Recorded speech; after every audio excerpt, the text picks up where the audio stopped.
Hi guys, it's Mikey here. Today I'm back with an unscheduled extra bonus masculine card video. Well, I hope it's masculine. That's the Monday challenge over at Simon Says Stamp, and it's also showcasing Darkroom Door, but I don't have those.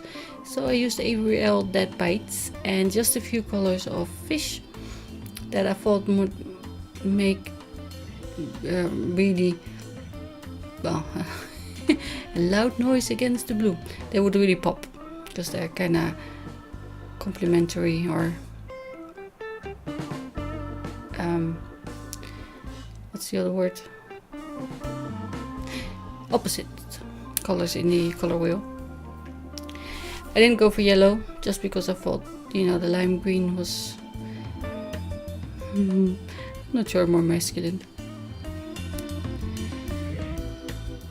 Simon Says Stamp Intense Black, and I sped it up 3 times this time just because I had to do some measuring, and then I changed my mind, and then changed my mind again and again, and left it all in so you can see the process. But yeah, the video was half an hour long, so you don't want to sit here half an hour. I'm sure you have better things to do.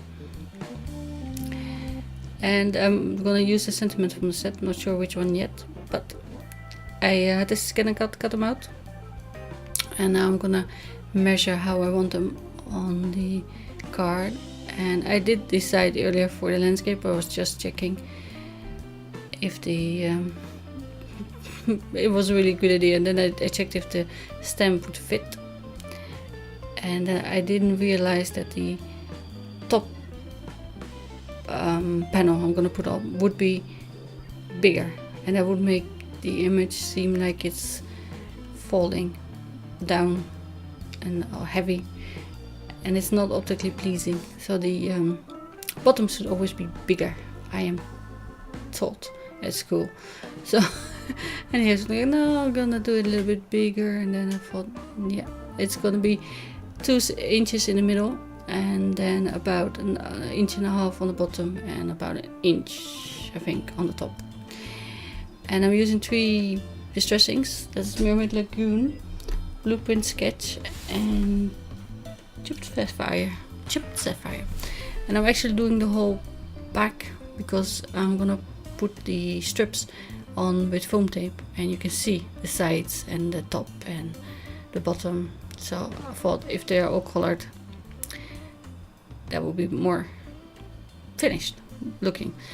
And I'm just switching hands, and actually took out the vest that I was wearing. I took it off because I was so warm from the ink blending.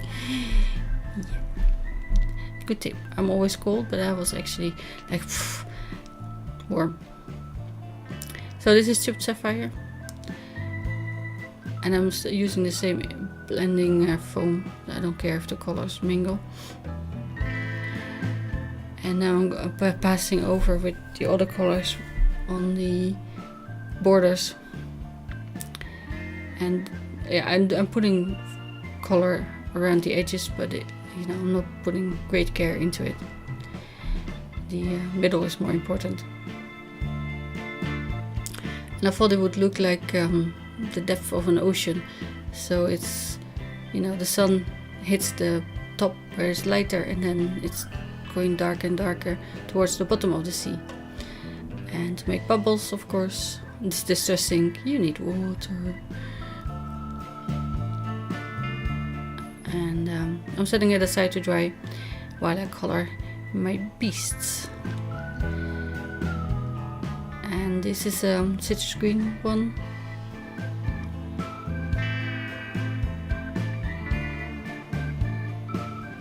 And I switch between the brush nib and the fine tip a lot.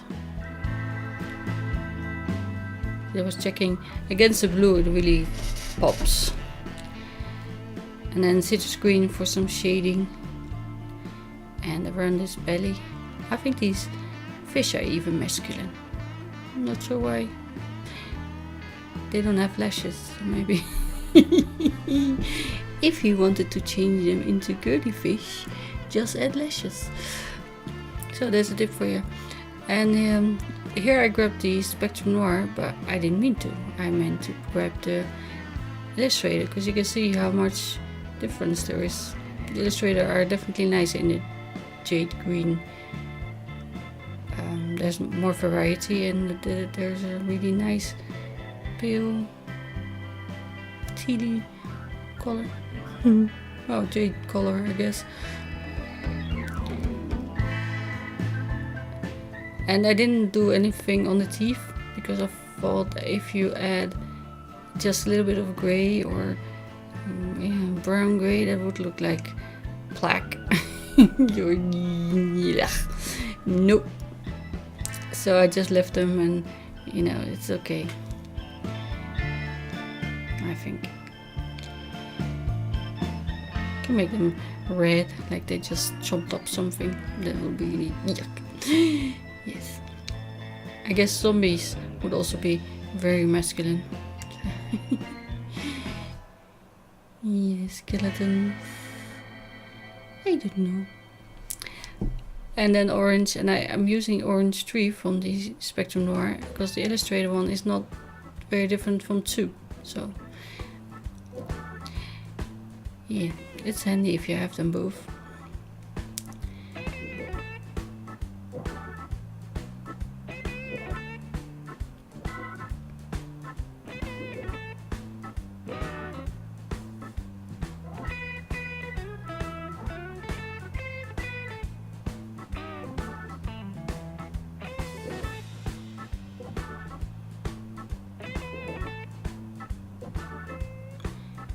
There's orange 3 and orange 2, and then orange 1 again to fade it all out. I feel that if you use the brush nib, you have to turn your image much more than when you use the bullet nibs. So I'm sorry, I'm flicking around the images.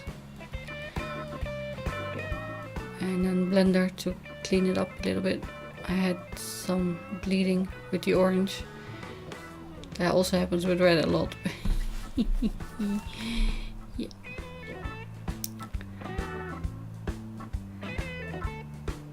So look how nice they pop against the blue.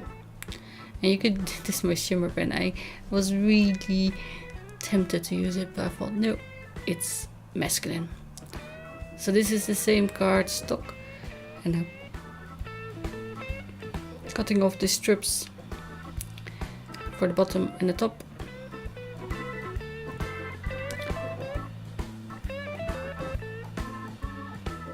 And I'm using Turn That Frown Upside Down, because I thought that was funny.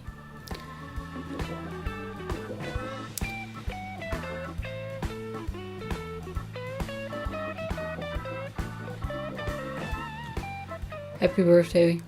Yeah, anything you can put on there, of course. I like to use the same stamp set if I can, so I did. Foam tape.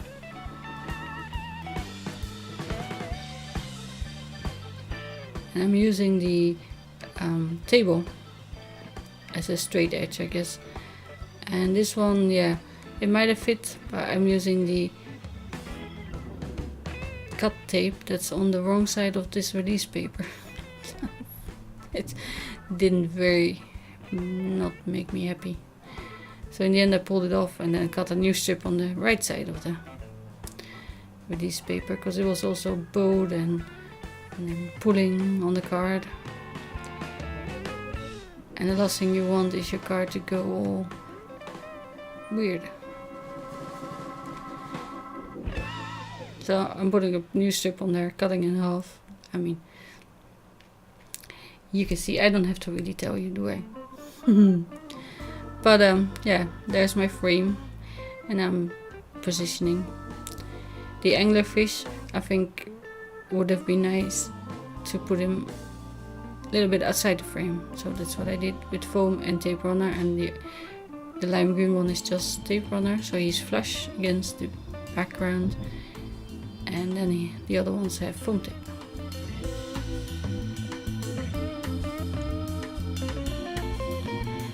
So I hope you find my card masculine as well. I know lots of people have problems with masculine cards. I do too. I think sometimes, my cast clean and simple cards are kind of masculine, but yeah. Male people, they disagree. So here's my card. I hope you like it, and I will see you again soon. Bye.